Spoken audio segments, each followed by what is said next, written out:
Welcome back to another episode of Shade TV. My name is Marissa Hill, and today we are going to be taking a look at some Yeezy 350 V2 boosts in the Slate Core Black colorway. Let's take a quick sneak peek.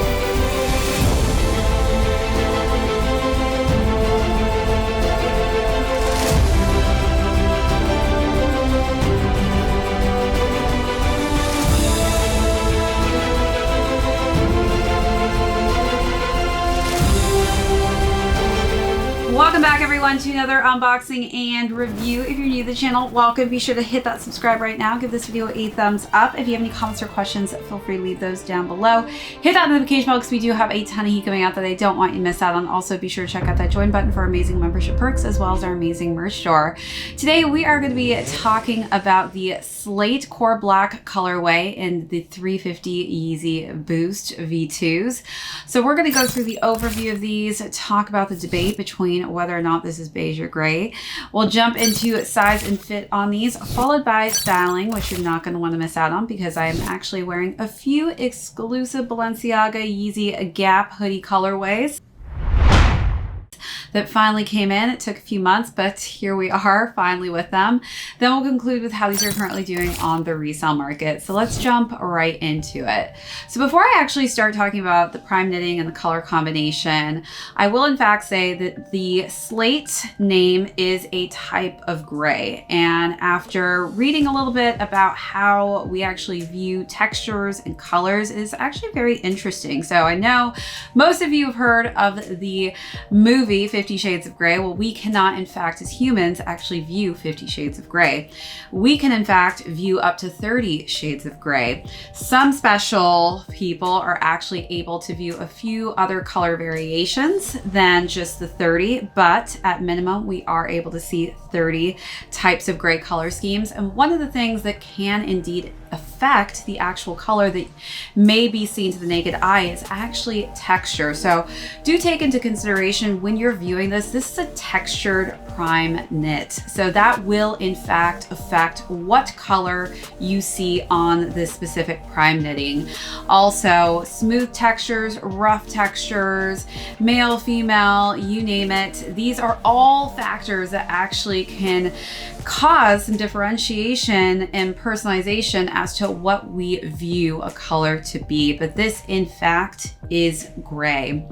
So as we look at the prime knitting, this is that slate gray color scheme. And if you actually pull up the slate colorway on the color wheel or on the chart, this is very, very almost identical to that color scheme. And if you feel like it's not, then you should probably hit them up and say, hey, this is actually not gray. But I think they probably will tell you otherwise, especially the fact that there is this core black that could also be affecting the way that you actually articulate the color that you're looking at. So we do have the core black stripe on the side, the lateral side of the sneaker with the SPLY-350 writing. And you can see that that is in, again, that gray color scheme. As we wrap around, we don't have a pull tab on this one, but we do have more of that just nice kind of prime knitting with underlays of that core black that you can kind of see speckling through underneath. And then we do have just nice heather gray laces that are tied on it. And as we work our way the interior, we have more gray for the insole as well as Yeezy and the logo in black.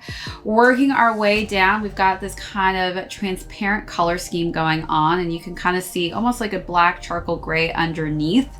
And then you can see that there's that full length boost that you see popping through there, and that same kind of translucent colorway for the rest of the sneaker. All right, so now let's take a look at those last and final details.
So I've actually brought out my pair of Sesame 350s just because a lot of people are saying that this is actually a similar color scheme.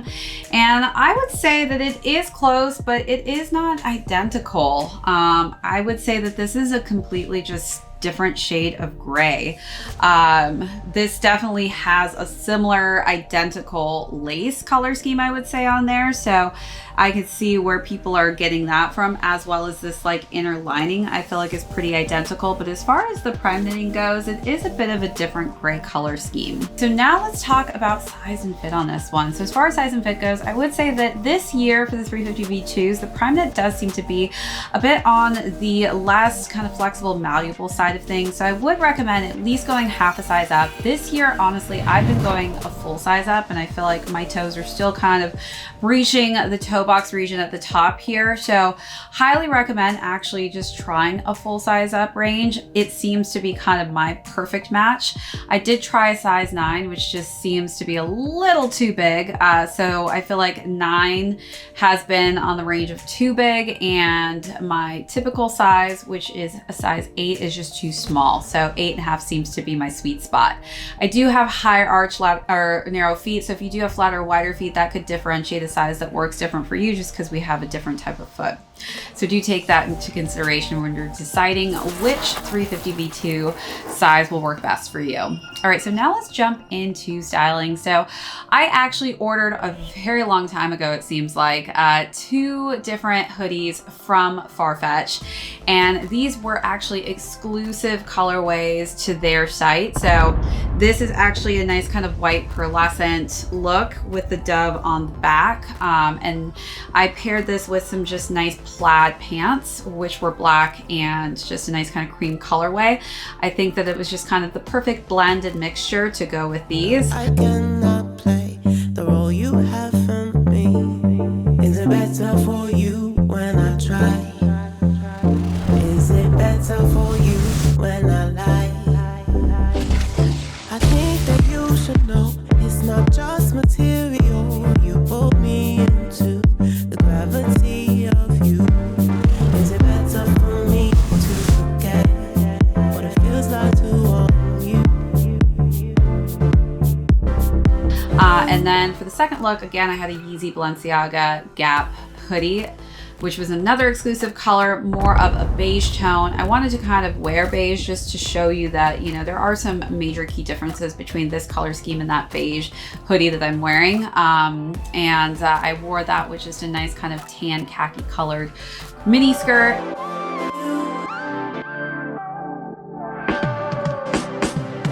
It don't make no sense, but I'm thinking that I want to love you. I'll pay the consequence. I want you. I want you. It really don't make no sense, but I'm thinking that I want to love you. I'll pay the consequence. And then for the last and final look, I decided to wear a black midi skirt with a just nice striped kind of khaki and black button down.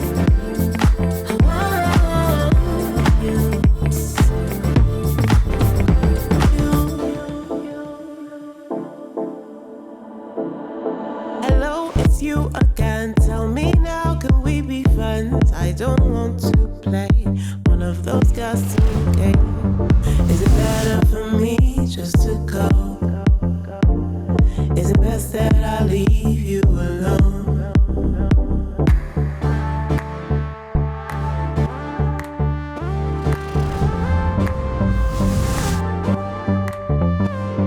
Is it better for me just to go? So you let me know down below which one of the 3 was your favorite. And as far as sizing goes, I actually had 2 different size ranges. So I wore an extra small in this white colorway for the hoodie, just in case you were thinking about ordering the Yeezy Balenciaga Gap hoodie. And for the beige color, I actually wore that in a size medium. All right, so again, let me know out of the 3 looks, what was your favorite, or how would you style these?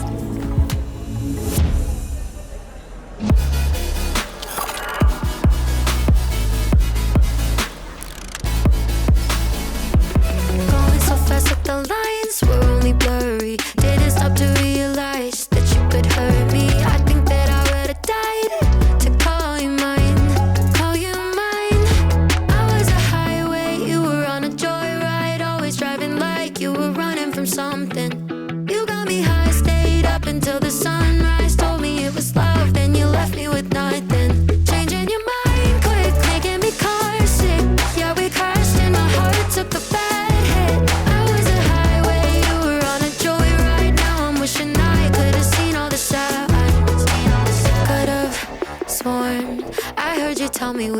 the same page. But baby, maybe I was hearing things while you were switching lanes. We were going so fast that the lines were only blurry. Didn't stop to realize that you could hurt me. I think that I would've died to call you mine, call you mine. I was a highway, you were on a joyride, always driving like you were running from something. You got me high, stayed up until the sunrise, told me it was love, then you left me with nothing. Oh, hey guys, I just decided to actually switch into a beige tank top just to kind of hold these bad boys up so you could see that this is definitely gray. Now let's conclude with how these are currently doing on the resale market. So these went retail for $230 and they're currently going between $260 to $300. I honestly think that this is just such a beautiful colorway, and it's definitely one of those colors that's really going to be easy to kind of dress up with your current wardrobe, just because the black and gray color scheme is just really complementary to a lot of different things. So you may want to reach back for these later on if you were unable to cop them today, but congrats to anybody who took a W. Thank you so much everybody as well who joined me with Coffee with Shade this morning. If you missed out on that, be sure to go back and check that video out. But other than that, that's it for this unboxing and review. If you joined us for the first time, thank you so much. Hit that subscribe on your way out. Give this video a thumbs up. If you have any comments or questions, feel free to leave those down below and hit that notification box. We do have a ton of heat coming out that I don't want to miss out on. Also, be sure to check out that join button for amazing membership perks as well as our merch store. This is ShadeTV. My name is Marissa Hill. We'll catch you all next episode.